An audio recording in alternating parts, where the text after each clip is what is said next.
The cabin lights dimmed as Flight 287 prepared for takeoff. But Marcus, Wellington couldn't focus on anything except his son's escalating distress.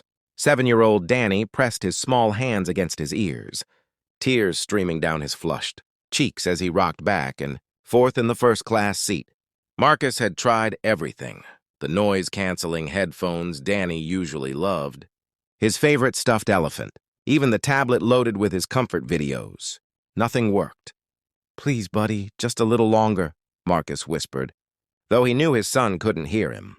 Danny had been profoundly deaf since birth, and while they'd developed their own beautiful language through sign, right now his son was too overwhelmed to even look at his hands. The pressure changes during takeoff terrified Danny in a way Marcus had never quite been able to fix. No matter how many specialists they consulted or strategies they tried, around them Marcus felt the weight of dozens of eyes.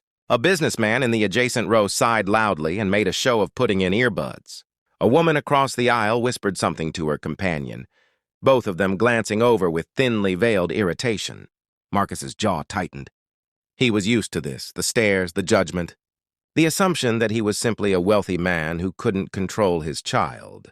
They didn't know about the sleepless nights, the countless therapy sessions, the fierce love that drove him to research every possible way to make the world easier for his son. "Sir, we need everyone settled for takeoff," a flight attendant said, her smile professional but strained. "Is there anything we can do?" Marcus shook his head, feeling helpless in a way that his considerable bank account couldn't solve. He's deaf, and the pressure change during takeoff causes him severe anxiety. "I'm doing my best." Danny's cries grew louder, more desperate. His small body trembled as he gripped the armrests, knuckles white. Marcus pulled his son close, feeling his heart shatter into smaller pieces with each sob. In boardrooms, he commanded respect with a single word. He'd built a tech empire from nothing, turned impossible deals into reality, negotiated with some of the toughest players in Silicon Valley. But here, 30,000 feet from the ground, he was just a father who couldn't comfort his frightened child. Then, from the row behind them in economy, a small hand appeared on the back of Danny's seat. Marcus turned to see a little girl, no more than 8 or 9, with her hair in 2 neat braids tied with purple ribbons. Her dark eyes were filled with concern rather than annoyance. Before Marcus could say anything, the girl began to sign. Her small fingers moved with practiced fluency, forming the signs for scared, and okay, and friend. Danny's crying hitched, his attention caught by this unexpected communication. The girl smiled and continued signing, her hands painting pictures in the air, an airplane flying through clouds, landing safely, birds soaring without fear. "Sweetie, come back to your seat," a woman's voice called softly from economy. Marcus glimpsed the girl's mother, a black woman in a nurse's scrubs, leaning forward with a gentle but firm expression. "But Mama, he needs help," the girl said, not stopping her signing. She fingerspelled her name, Kendra. Danny's tears were slowing. He watched Kendra's hands with rapt attention, then hesitantly lifted his own hands to sign back. "Danny," he spelled out, then signed scared again. Kendra nodded enthusiastically and signed that she understood, that it was okay to be scared, but that she'd stay with him through the scary part. Would that help? Danny looked at his father, then back at Kendra, and nodded.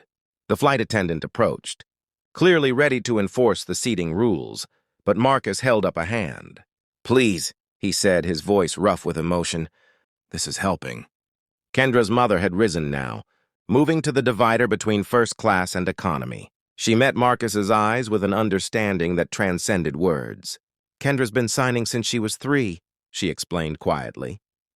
"Her father, my husband, was deaf. He passed away 2 years ago. But he made sure our daughter could be a bridge between 2 worlds. Marcus felt something catch in his throat. "I'm so sorry for your loss." The woman smiled sadly. He would have loved this. Kevin always said that deaf people don't need fixing. The world just needs more people who bother to learn their language. The flight attendant looked between them, her expression softening. "You can stay for takeoff," she told Kendra's mother. "But you'll need to sit in one of these empty first-class seats." As the plane began to taxi, Kendra kept signing to Danny. She told him about her dad, about how he used to take her flying and taught her that airplanes were like giant metal birds that were too heavy to be scared of anything. She signed about clouds that looked like cotton, candy, and about how the bumps during takeoff were just the plane getting excited to fly. Danny's fear didn't vanish completely, but it transformed, with Kendra's hands moving in front of him, telling stories and making jokes. His terror became manageable. When the engines roared to life and the plane lifted off the runway, Danny gripped his father's hand on one side and kept his eyes on Kendra's signing on the other. Marcus watched his son's face, seeing wonder replace panic as Kendra signed about the earth, falling away beneath them, about how they were climbing toward the clouds. For the first time in any flight, Danny smiled during takeoff. When they reached cruising altitude, Kendra's mother, who'd introduced herself as Grace, finally sat back in the first-class seat the flight attendant had indicated. "I'm sorry we crashed your first-class bubble," she said with a wry smile. "I know people pay a lot to avoid the chaos back in economy." Marcus shook his head firmly. "You gave me something money couldn't buy. Your daughter just did what a dozen specialists and hundreds of therapy sessions couldn't do. How can I ever thank you?" Grace studied him for a moment. "My husband used to say the deaf community doesn't need charity. They need inclusion. Real inclusion, not just lip service." "Tell me more," Marcus said, leaning forward.